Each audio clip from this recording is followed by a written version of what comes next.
యాదవ్ నీ ప్రవర్తన మార్చుకో.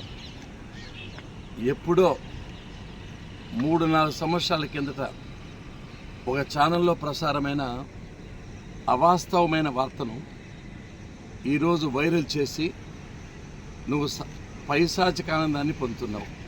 ఇది సరైన పద్ధతి కూడా కాదు.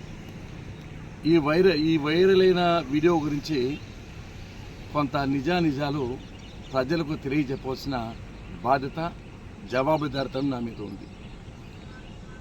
అప్పట్లో నల్లమాడ మండలానికి సంబంధించి ఎద్దులవాన్లపల్లిని ఒక అంగన్వాడీ టీచర్ నాకు ఫోన్ చేసి వైఎస్ఆర్సీపీకి సంబంధించిన ఒక వ్యక్తి నన్ను చాలా ఇబ్బందులు పెడుతున్నాడు, లైంగికంగా వేధిస్తున్నాడు, నా అంగన్వాడీ సెంటర్కి సరాసరి వచ్చి నువ్వు నా కోరిక తీర్చకపోతే సూపర్వైజర్ కంప్లైంట్ ఇస్తాను,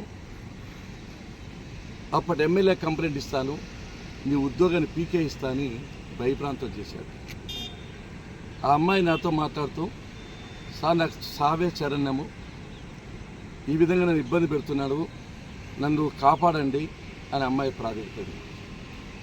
ఆ సమయంలో నేను అమ్మాయికి ధైర్యం చెప్పి ఆత్మహత్యకు పాల్పడవద్దమ్మా అని ఆమె చెప్పిన విషయాలన్నింటినీ, ఆ వాస్తవాలను యథాతథంగా ఉన్నట్లు ఖచ్చితంగా అమ్మాయికి చెప్పి ఈ విధంగా పోలీస్ స్టేషన్ కంప్లైంట్ ఇవ్వు, ఎస్పీ కంప్లైంట్ ఇవ్వు, వీలు పడితే అప్పటి ముఖ్యమంత్రి జగన్మోహన్ రెడ్డి గారికి కూడా వీడియో రూపంలో తెలియజేయమ్మా, నీకేమొచ్చినా మేము ఉన్నాము, నీ ఇబ్బందులు ఆదుకుంటాం తల్లి అని చెప్పాము.